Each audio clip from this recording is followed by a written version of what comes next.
छाँव में, हो पलकों की छाँव में।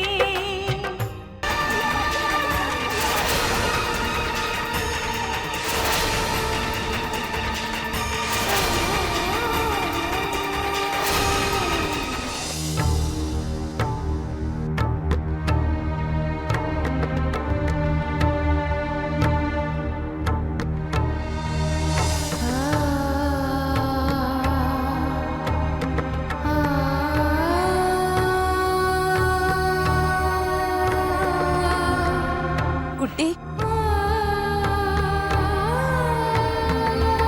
गुड्डी, बिटिया रो मत। हाँ,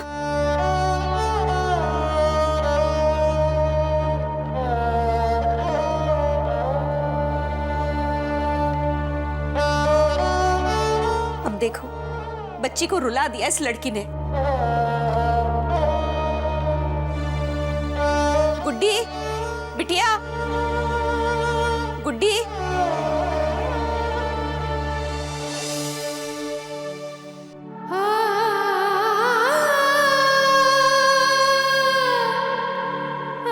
गुड्डी, बिटिया, अरे चुप हो जा। अरे बिटिया चुप हो जा। तू अपनी विद्या बुआ की बात पर रो रही है, हैं? तू तो जानती है ना वो पहले बोलती है सोचती बाद में है। दादी, पर बुआ को ऐसे नहीं बोलना चाहिए था। इन्हें कुछ हो जाएगा तो मैं क्या करूंगी? ऐसे नहीं कहते गुड्डी, कुछ नहीं होगा। जीना मरना हमारे हाथ में नहीं है, ईश्वर के हाथ में है। गुड्डी, एक फौजी की बेटी और पत्नी होकर तो ऐसा रो रही है। चुप हो जा, चुप हो जा।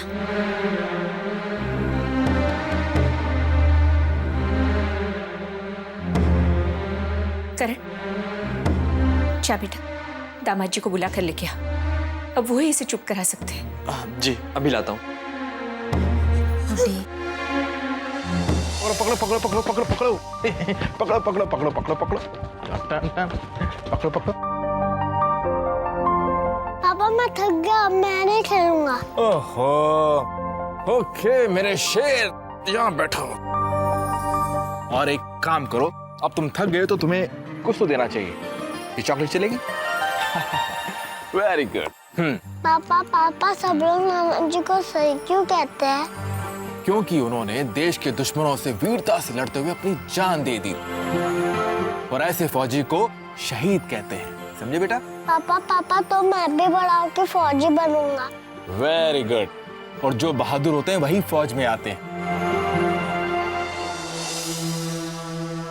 जीजा जी,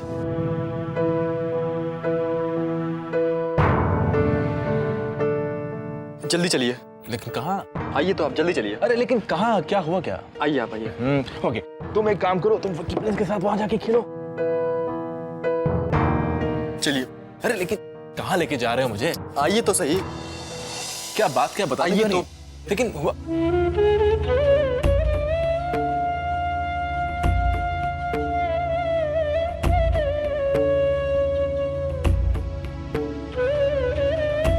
आप ही चुप कराइए।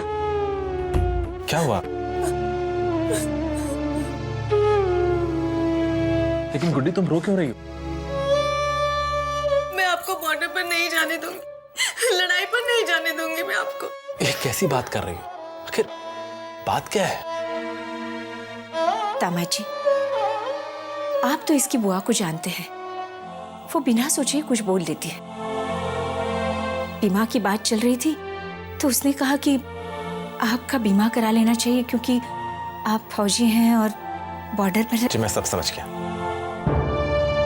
गुड्डी, तुम एक शहीद फौजी की बेटी हो और एक फौजी की पत्नी हो। आखिर किस बात का डर है तुम्हें? हर फौजी अपने देश के लिए जान देने का अपना सौभाग्य समझता है और हर फौजी की पत्नी मानसिक रूप से तैयार होती है कि वो शहीद की पत्नी बनेगी। शहीद होने वाले फौजी कभी मरते नहीं हैं, वो इतिहास में हमेशा हमेशा के लिए अमर हो जाते, क्योंकि एक फौजी की विधवा की कुर्बानी एक फौजी की कुर्बानी से कहीं बढ़कर होती है। बस अब आगे कुछ मत कहिए। तो ठीक है, रोना बंद करो फौज। कहाँ रो रही हूँ? यही ना बात, आगे से किसी की बात को सुनकर रोना धोना बिल्कुल मत कीजिएगा।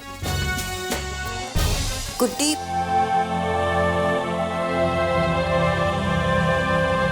गुड्डी मुझे माफ कर दो। बिना सोचे समझे मैंने कुछ भी कह दिया। बुआ जी, ऐसा मत कहिए। माफी मांग के मुझे शर्मिंदा मत कीजिए।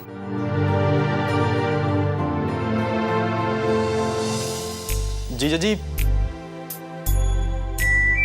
मैं भी सोच रहा हूँ फौज में भर्ती हो जाऊं। मैं फौजी बन सकता हूँ ना? करण बाबू, जरा सा छिल जाने पर आप उसकी मरहम पट्टी के लिए पूरे घर को एक पैर पे खड़ा कर देते हैं।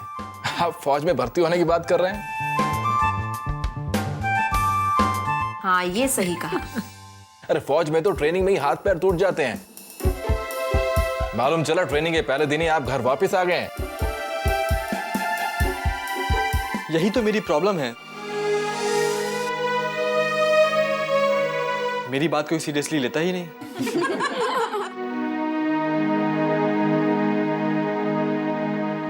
गुड्डी, अब रोना धोना बंद कर। अरे बिटिया, शादी का घर है, इतने काम पड़े हैं। और आज अरे सुनार भी तो आने वाला है, जेवर नहीं पसंद करने? हाँ चलो चलो। अब खुश हो गई।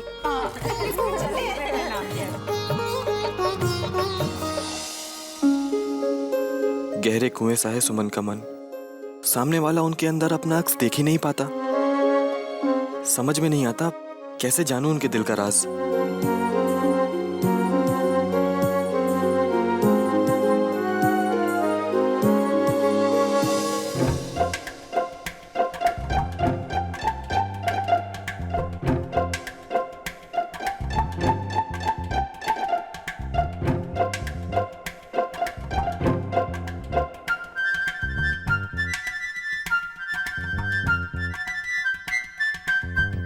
बताओ मैं कौन हूँ?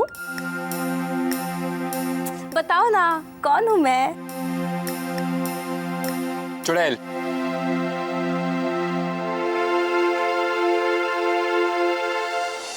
हमेशा कड़वा ही निकलता है मेरे लिए तुम्हारे मुंह से।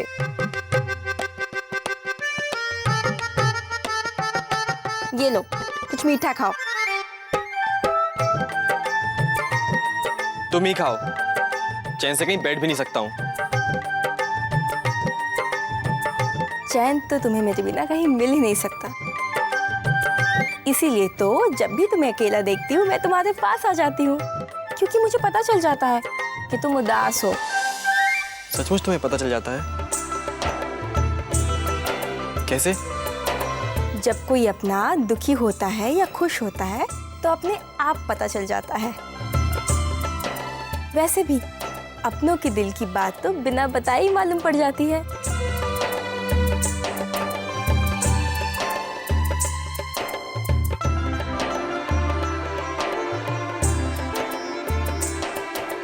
एहसास तो मुझे भी होता है कि सुमन मुझसे प्यार करती है, मगर समझ नहीं आता उनके इनकार का कारण कैसे जानूं। बहू, भगवान की दया है, सब कुछ कितने अच्छे से हो रहा है? हाँ माँ। अम्मा, आपने बुलाया? हाँ बहू, पिंकी के दूल्हे की मुंह दिखाई के लिए कुछ देना पड़ेगा ना, इसलिए मैंने सुनार को बुलवाया है। तुम लोगों को जो पसंद हो ले लेना। जी अम्मा। पार्वती भाभी, पिंकी की शादी के मौके पर आप मेरे उनको क्या देंगी? नंदोई जी जो मांगेंगे वो कुछ मांगते कहाँ है, उनका मुंह ही कहाँ खुलता है। लेकिन मैं कम से कम 2 तोले की चेन लूंगी उनके लिए। ठीक है, ले लेना। और आप मुझे क्या देंगी? अरे पार्वती, बहू अपने बेटे की शादी नहीं कर रही है, और बहू अपनी बेटियों को देगी या तुझे देगी? ठीक है अम्मा, लेकिन मैं आपकी तो बेटी हूँ ना, तो ये बताइए कि आप मुझे क्या देंगी? विद्या, सिर्फ लेना ही याद रहता है तुझे, हैं? सोचूंगी तुझे क्या देना है। आप भी ना अम्मा। अरे यहाँ लेन देन की क्या बातें चल रही है? अरे पिंकी के दूल्हे को क्या क्या देना है इसी की बातें हो रही है। आप भी तो मुंह दिखाई लाए होंगे ना? जेवर तो लाए ही होंगे। कितना तोला सोना लाए हैं?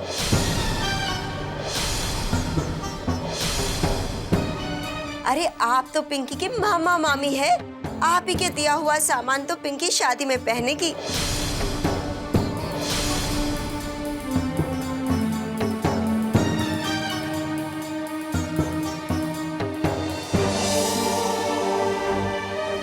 चलिए चलिए आइए ना। अरे विद्या,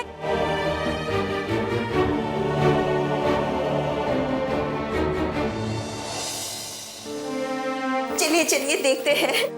दिखाइए ना क्या क्या शगुन लाए हैं। आप खड़े क्यों हैं? जल्दी दिखाइए ना।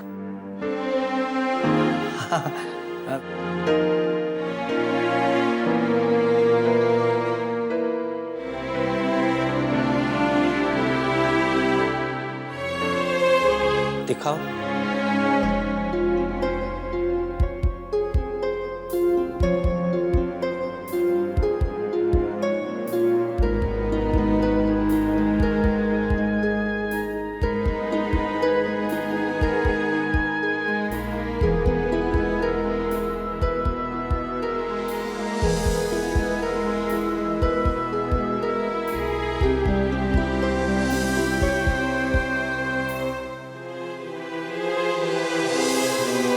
अरे वाह, क्या बात है मामी। आपने तो पिंकी के ससुराल के नौकर नौकरानियों का भी ध्यान रखा है।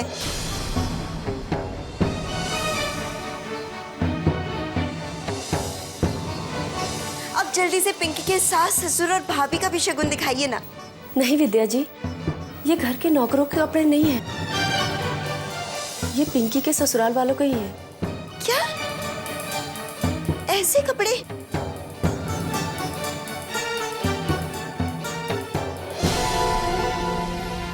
आप हमारे नाक कटवाएंगी क्या? विद्या क्या बोले जा रही है? अरे क्या बोले जा रही हूँ क्या? आप जरा खुद ही देखिए कि क्या क्या शगुन लाए हैं। विद्या, तुझे शगुन की कीमत नजर आ रही है? इनका प्यार नजर नहीं आ रहा? जब पिंकी ससुराल में ताने सुनेंगे ना, तब आप मुझसे कहिएगा। नहीं नहीं, इसकी नौबत नहीं आएगी। मैं कोशिश कर रहा हूँ। मनोहर, तुम लोगों को और भी कुछ करने की जरूरत नहीं है। तुम लोगों ने पिंकी के लिए जो कुछ भी किया है बहुत अच्छा है। अरे इस शगुन में तुम लोगों का प्यार है, आशीर्वाद है पिंकी के लिए। ठीक है, जो आप सब ठीक समझे। मैं होती कौन है उस घर में कुछ कहने के लिए?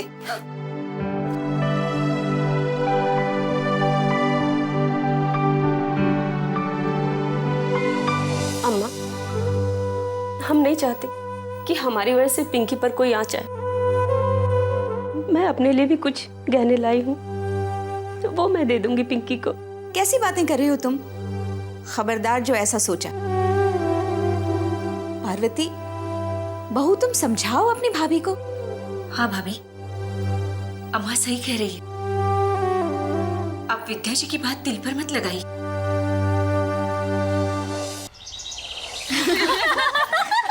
अरे नहीं नहीं, लेकिन बारातियों के साथ ऐसी हरकत करने के लिए सुमन कभी राजी नहीं होगी। तुम इतने कॉन्फिडेंस के साथ कैसे कह सकती है कि सुमन नहीं मानेगी? अरे मैं उसे अच्छी तरह से जानती हूँ। वो क्या कर सकती है, क्या नहीं कर सकती है, उसकी सोच क्या है, मैं सब जानती हूँ। हाय अल्लाह, कंचन, तू हमेशा सुमन के दिल की बात कैसे जान लेती है? तुझे कोई जादू वादू आता है क्या? अरे नहीं नहीं, दिल की बात जानने के लिए सच्चा दोस्त बनना पड़ता है, दोस्ती निभानी पड़ती है। अगर जान भी देनी पड़े तो हिचक नहीं होनी चाहिए। ऐसी दोस्ती है मेरी और सुमन की। बेस्ट फ्रेंड बनने के लिए एक दूसरे की भावनाओं को समझना पड़ता है, एक दूसरे का सुख दुख में साथ देना पड़ता है, उसकी अच्छाइयों के साथ बुराइयों को भी अपनाना पड़ता है। एक दूसरे। बस हो गया? और भी है? अरे यार, कॉलेज में लेक्चर कम थे क्या कि जो अब भी लेक्चर दे रही है? अरे एंजॉय करने आए, थ्रिल करने, मजे करेंगे। क्या कर रही है तू यार? सीरियसली मत ले।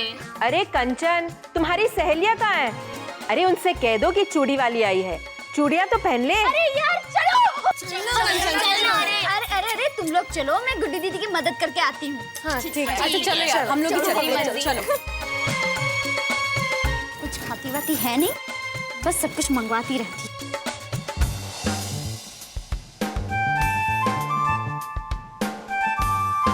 कॉन्ग्रेचुलेशंस कंचन। किस लिए? वो मैं यहाँ से गुजर रहा था तो मैंने तुम्हें कहते हुए सुना कि कैसे तुम और सुमन बेस्ट फ्रेंड हो और एक दूसरे के दिल के राज जानते हो। अरे भैया, वो तो मैं अपनी फ्रेंड्स को इम्प्रेस करने के लिए बोल रही थी। मतलब तुम सुमन के दिल के राज नहीं जानती? अरे जानती हूँ, लेकिन सिर्फ उसकी बेस्ट फ्रेंड होने की वजह से नहीं, उसकी पर्सनल डायरी पढ़ने की वजह से। अपने दिल की सारी बातें, वो कब खुश होती है, कब दुखी होती है, उसको क्या अच्छा लगता है, क्या बुरा लगता है, वो सब अपनी पर्सनल डायरी में लिखती है और मैं उसे पढ़ लेती हूँ। ओह, तो तुम उसकी डायरी पढ़ती हो। लेकिन सुमन तुम्हें अपनी डायरी पढ़ने देती है? नहीं भैया, वो मैं चुपके से पढ़ लेती हूँ। हमेशा? नहीं, जब देखती हूँ कि सुमन बहुत परेशान है और मुझसे ठीक से बात नहीं कर रही है, तब उसके दिल की बात जानने के लिए मैं उसकी डायरी पढ़ लेती हूँ। अच्छा, लेकिन कंचन, किसी की पर्सनल डायरी पढ़ना बुरी बात है ना? हाँ भैया, लेकिन आप ये बात सुमन को मत बताना प्लीज। ओके ओके, नहीं बताऊंगा। Thank you.